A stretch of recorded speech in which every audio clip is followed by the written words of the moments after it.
A paz do Senhor Jesus esteja com você e tua família. Quero convidar você a ler um versículo da palavra de Deus, Salmo de número 14, que está escrito: Diz o nécio no seu coração, não há Deus. Os homens têm se corrompido, fazem-se abomináveis em suas obras. Não há quem faça o bem. O Senhor olhou do céu para os filhos dos homens, para ver se havia algum que tivesse entendimento, que buscassem a Deus. Desviaram-se todos e juntamente se fizeram imundos. Não há quem faça o bem, não há um sequer. Acaso não tem conhecido nem sequer um dos que praticam a iniquidade, que comem o meu povo como se comesse pão, e que não invocam o Senhor? Achar-se-ão ali em grande pavor, porque Deus está na geração dos justos. Vós quereis frustrar o conselho dos pobres, mas o Senhor é o seu refúgio. Quem dera que de Sião viesse a salvação de Israel, quando o Senhor fizer voltar os cativos do seu povo. Então se regozijará Jacó e se alegrará Israel. Palavra de Deus, Salmo de número 14, escrito por Davi, o autor Davi, salmodiando ao Senhor. Esse salmo ele tem por título A corrupção do homem, sua redenção provém de Deus. Corrupção do homem, sua redenção provém de Deus. Então o salmista ele começa dizendo que diz o nécio no seu coração, não há Deus. E os homens se têm corrompido, faz abominações em suas obras, não há quem faça o bem.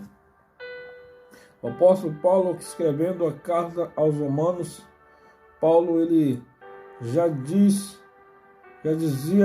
Paulo já diz, faz uma citação desse salmo, diz como está escrito, não há um justo sequer. Romanos capítulo 3, versículo 10. Então a corrupção da humanidade não é da agora. Deus, o nécio tolo, ele diz, não há Deus. É interessante que nós observarmos na palavra de Deus que desde que Deus criou o homem, com o propósito de Deus se comunicar com o homem, ter um relacionamento com o homem. O primeiro homem ele falhou, foi o homem Adão, que Deus visitava Adão na tarde para conversar com Adão, e ali quando Adão ele desobedeceu a Deus, pecado da desobediência, comendo do fruto da árvore do conhecimento do bem e do mal, desobedecendo uma ordem de Deus, sendo Eva, por sua vez, que foi ludibriada por Satanás, e agora todos se extraviaram, juntamente se fizeram inúteis, não há quem faça o bem, não há um só. Romanos capítulo 3, o 11, o 12 diz, todos se extraviaram, juntamente se fizeram inúteis, não há quem faça o bem, não há um só. A sua garganta é um sepulcro aberto, e as suas línguas tratam enganosamente, peçonha de áspide está debaixo dos seus lábios. Paulo ele fazendo essa citação aqui dos Salmos de Davi, ele falando aqui a respeito do nécio, do tolo, que no seu coração ele diz, não há Deus. Dizer que não há Deus, negar a existência de Deus, é uma tolice. Quando nós chegamos diante de qualquer religião, de alguma igreja que frequentamos, é importante nós sabermos o que essa denominação ela fala a respeito de Deus, porque às vezes nós estamos dentro de um próprio ambiente que professa o nome de Deus, mas as ações ou a maneira de que se entende sobre Deus não condiz com que a palavra, com que a Bíblia, que é a palavra de Deus, que é a revelação especial de Deus, não condiz com o que essa denominação ela fala a respeito de Deus. Deus ele existe. A Bíblia, ela não, nem a própria Bíblia, ela procura provar a existência de Deus.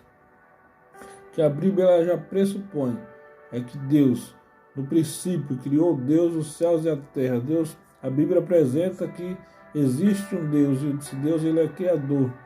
E a Bíblia apresenta Deus no seu poder, no seu caráter, na sua essência moral.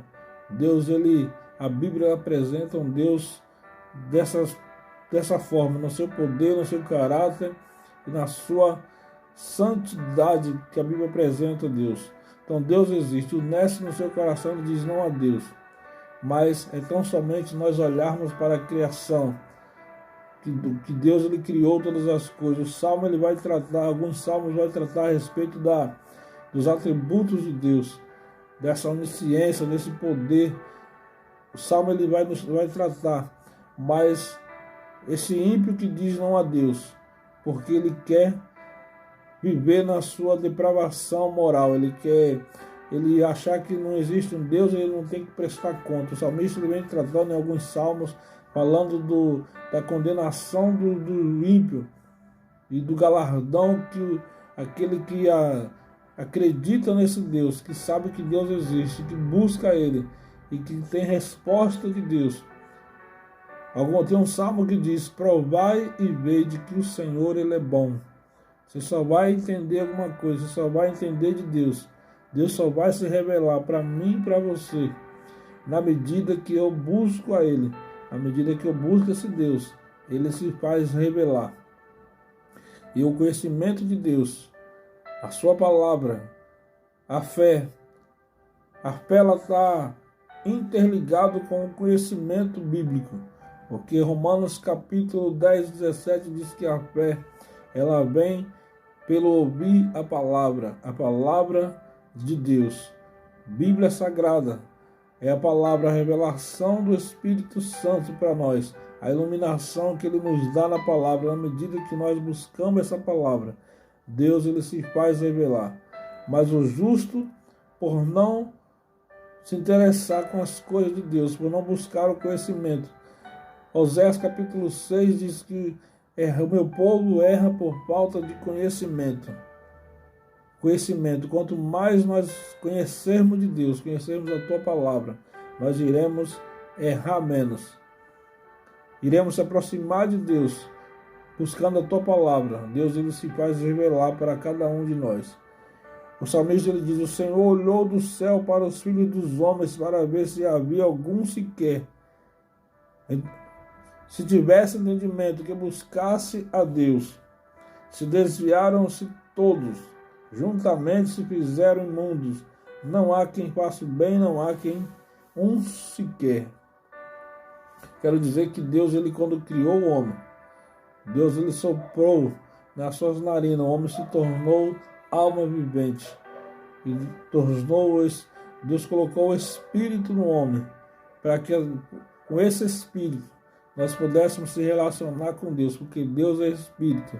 E importa que os que adorem em Espírito e em verdade.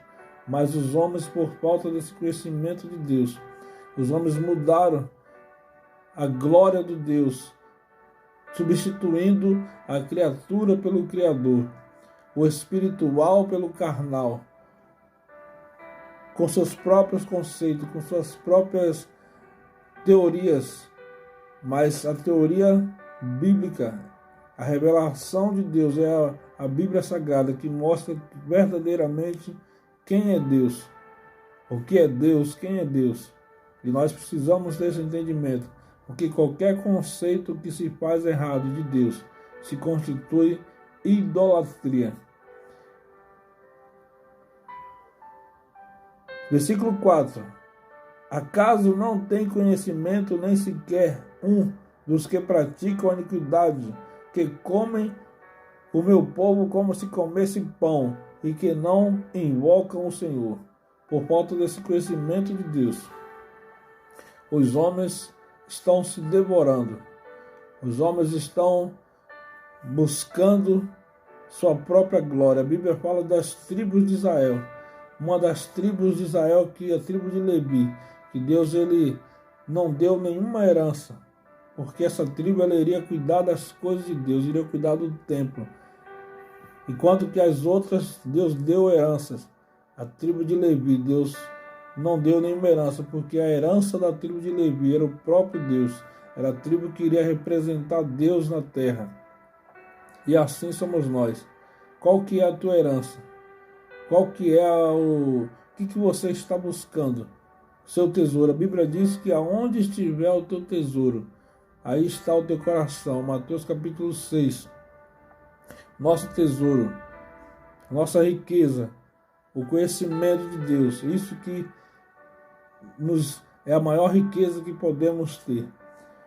Achar-se, versículo 5, achar-se-ão ali em grande pavor, porque Deus está na geração do justo, pois quereis frustrar o conselho dos pobres, mas o Senhor é o seu refúgio. Quem de veras de Sião viesse a salvação de Israel, quanto o Senhor vier voltar os cativos do seu povo, então se regozijará Jacó e alegrar-se a Israel. A salvação. Mateus capítulo 1 está escrito que nasceu o Salvador do mundo. Quando o Filho de Deus encarnou, Deus encarnado, Jesus, o que nasceu de uma virgem. Mateus capítulo 1, esse foi o Salvador do mundo, esse nasceu para salvar o mundo, é esse que divide a história no antes e depois. O Salvador, Yeshua, é o Salvador do mundo, Jesus, esse único que pode justificar o homem, que pode tirá-lo das trevas e trazer para a sua luz. Jesus diz: eu sou a luz. Quem anda em mim não viverá em trevas. O Senhor Jesus, ele é a salvação. Quem dera que de Sião viesse a salvação de Israel. Então, a minha salvação e a tua salvação, ela está exclusivamente em Deus. O tolo que diz que não há Deus, não há salvação para ele, porque quem pode salvar o homem, senão Deus, senão Jesus, como diz em João 14, que ninguém vem ao Pai senão por mim. O Senhor, ele subiu aos céus, enviou o Espírito Santo, o Consolador, e ele diz: vou preparar lugar, e aonde eu estiver, vós também estarás. Vou preparar lugar e virei outra vez para buscar o meu povo. Jesus, o Yeshua, o Salvador do mundo, o Salvador da humanidade, mas aqueles que aceitam a Jesus, o sacrifício da cruz, esse é o Salvador. Conceito de Deus, Deus Pai, Filho, Deus Filho, o Espírito Santo e o Espírito Santo. Esse é o conceito de Deus que se tem. Deus Pai, que enviou o teu Filho Jesus, que subiu aos céus e enviou o Consolador. É o Deus Pai, Deus Filho e Deus Espírito Santo. São três deuses? Não, de maneira nenhuma. Mas um Deus, em essência. Você conhece Deus através dos seus atributos morais, os atributos incomunicáveis que pertencem somente a Deus, o Pai, o Filho e o Espírito Santo. Como entender isso? A onipresença, a onisciência, a onipotência, todo o poder, Pai, Filho e Espírito Santo. Onipresença, o Pai, o Filho e o Espírito Santo está em todo lugar. Onisciência, conhece todas as coisas. Jesus, Deus, Jesus, o Cristo e o Espírito Santo. Pai, Filho e Espírito Santo. Esse é o conceito de Deus. O Deus triuno. Esse é o verdadeiro conceito de Deus. O Pai, que enviou o seu Filho Jesus para morrer na cruz do Calvário, para salvar todo aquele que crê, e o Espírito Santo, que é o Consolador, aquele que intercede por nós com gemidos inexprimíveis. João 14 diz que ele estará convosco para sempre. Paulo, em Romanos capítulo 8, ele diz que se alguém não tem o Espírito de Deus, esse tal não é dele. Então esse é o conceito de Deus. Então se conheça a palavra de Deus. Deixa Deus se revelar para você. E não seja igual tolo, dizer que não a Deus. Negar a existência de Deus é ser tolo. Mas às vezes nós negamos a existência de Deus com as nossas atitudes. Mas que Deus abençoe, que você está aí ouvindo a palavra de Deus. Que Deus possa te dar entendimento e você possa buscar esse Deus, para que Deus se revele para a tua vida. Essa é a palavra de Deus. Eu quero orar com você nesse momento. Senhor, meu Deus e meu Pai, Senhor, em nome de Jesus, ó Deus, essa pessoa, Deus, que esse irmão, essa irmã, eu posso considerá-lo como irmão e irmã em Cristo, Deus. Senhor amado, Senhor, que está conhecendo essa palavra, Pai, que não seja, Senhor, que nós não sejamos igual os tolos, Pai. Negar que o Senhor existe. Às vezes as pessoas, por o Senhor não resolver algumas situações da vida dele, da vida dela, chega a achar que o Senhor não está vendo, que o Senhor não existe, mas o Senhor, a Bíblia diz aqui, Pai, que tudo contribui para o bem daqueles que te amam, Senhor. O Senhor sabe o que é melhor para nossas vidas, Pai. Não é nós que determinamos o que é melhor para a nossa vida, mas o Senhor quem determina o que é melhor para nós, ó Pai. Ainda na tribulação, ainda na perseguição, o Senhor está conosco. Ainda que haja tempestade, mas o Senhor é aquele que acalma o mar, que acalma a tempestade, Senhor. Pai, eu quero te agradecer neste momento por essa reflexão, por esta oração, ó Deus, em nome de Jesus, Pai. Eu te agradeço. E amém. Deus abençoe. Continue compartilhando a palavra de Deus. Seja membro desse canal, que Deus tem coisa boa para nós, para a palavra de Deus. Nós iremos conhecer mais de Deus. A palavra de Deus que edifica, que nos traz, que edifica a nossa fé. Em nome de Jesus, Deus abençoe.